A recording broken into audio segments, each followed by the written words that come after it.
Hello, my name is Brianna Leverett, and I will be talking about my mother today for a tribute speech. But first, I gotta dedicate this song to my mom.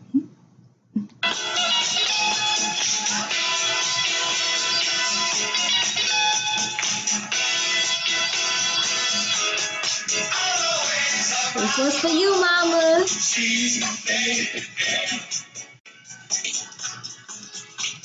Always for my mama.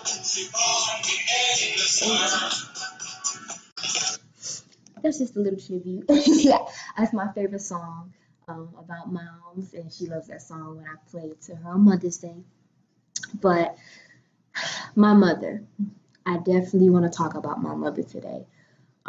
Three important dates I'm going to give to you, and three important characteristics about my mother I'm going to share with you. May 15th, 2013, April 9th, 2015, and March 31st through April 1st, 2017. I know that's a lot, but it's very important. Those three important dates have impacted me, especially with my mother, because she has been there throughout my whole life. So has my father, but my mother has really, really, really, really represented very caring person, very loving person. I cannot tell you how many times I've seen her heart on a sleeve. She wears her heart on a sleeve, and I think that is so beautiful. Two, she's rare to me. She's very strong mentally and emotionally, all the ways that a human can be strong, but stronger. Like, I just pray and hope that I get stronger like her. Third, she is so independent. Like, I cannot, every time I try to help my mom, I'm like, Mom, I got it. She's like, no, Brie, I got it. I'm like, oh my gosh, okay, Mom. But, Mom, this one's for you, and I love you so much. And when you see this, I hope that it touches you the way that it touches me. My mother, I'm going to start off, she is so caring. Going back to that day in May 15th, 2013, I was going through some things in high school as a 15/16-year-old in New Jersey, North Plainfield High School. I got bullied a lot in middle school, looked at as different, didn't think people understood me. My mom always did, though. I should have went to her more, but she always understood me. And also, I came home one day and I used pills a lot. I was a pill popper. I popped pills ever since I was 10 years old. And it just progressed as time went on. My mother knew about it. She knew about it. And I didn't think she knew about it. My mother's very smart. She knew. And she told me I had 3 strikes. You know, first time she called me, she said, first strike, Bree. Second time she called me, she said, second strike. This was the third strike. She came home. She wasn't working at the time because she was pursuing and focusing on education to go back to school to get her nursing degree, which I applaud her so much for because it was a lot. And she came upstairs to my room, and I was high. I was asleep, but high on those drugs, on a Benadryl, you know. And I abused it really. I used about 6 and 7 pills, just popping it back and forth. And the pills I didn't put back in the cabinet. And so she was like, Bree, where are the pills?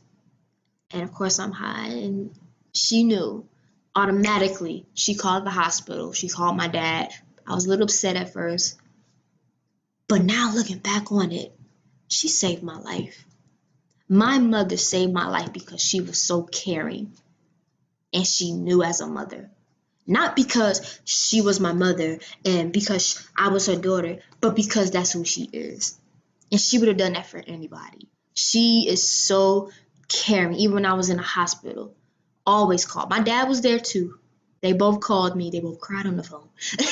But She was there every step of the way. So strong and just caring overall in general.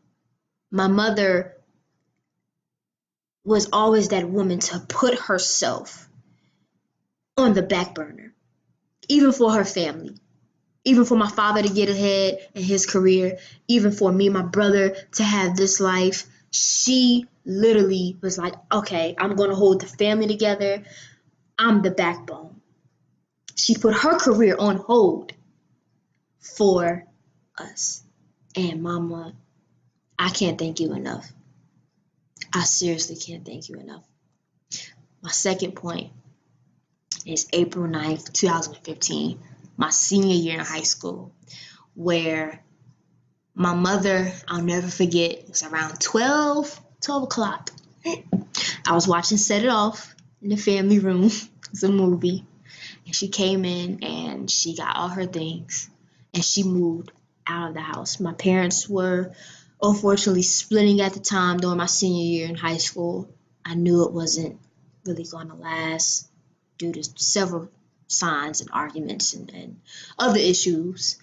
Another story for another time. But she literally showed me how strong she was. She packed all her things along with my grandfather. He came up from North Carolina. That's her father. Came with her.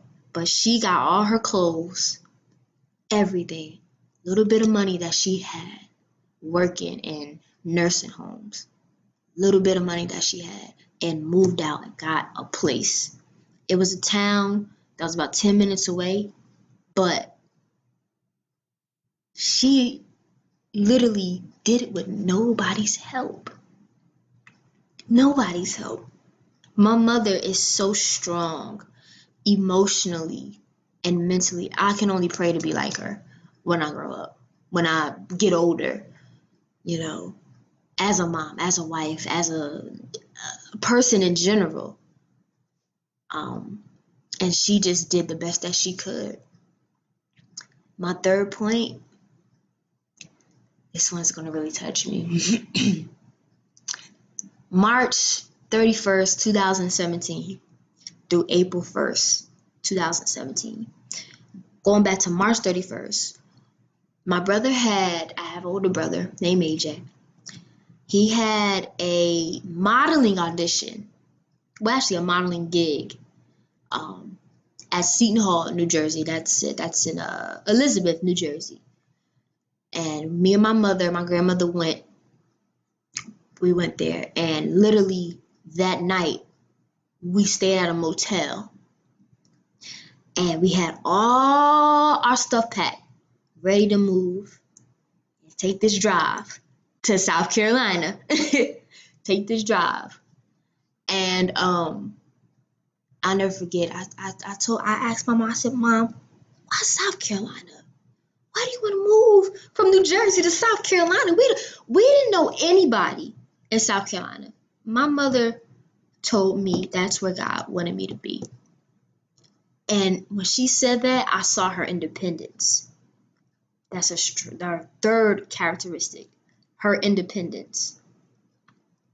And I saw how independent she was and so focused. Like this was going to work. God told me to go here. Okay, I'm going to go here.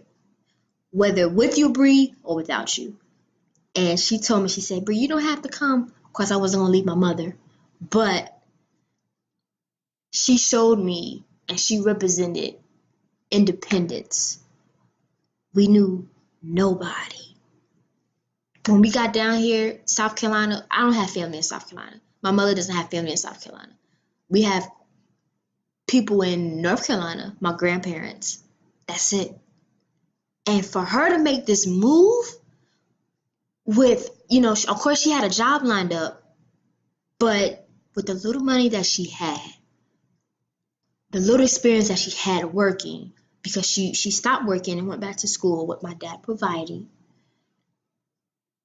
I can't even think of a better role model to give to anybody, woman, male, boy, girl, I don't care who it is. My mother is that lady.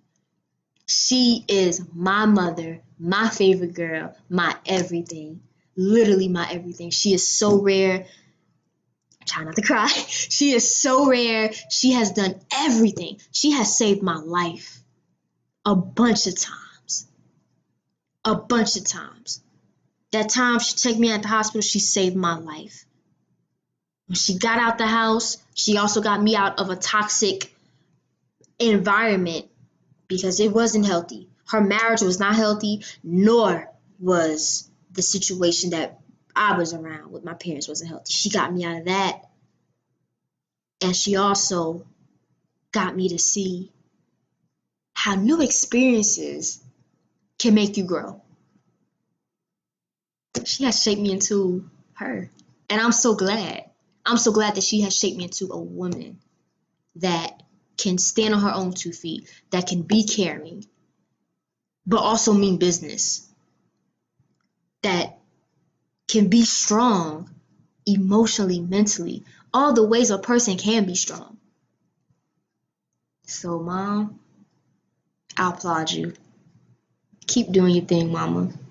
Keep doing your thing. I love you, and I pray every day that I'm more like you. I love you, Mom. God bless you.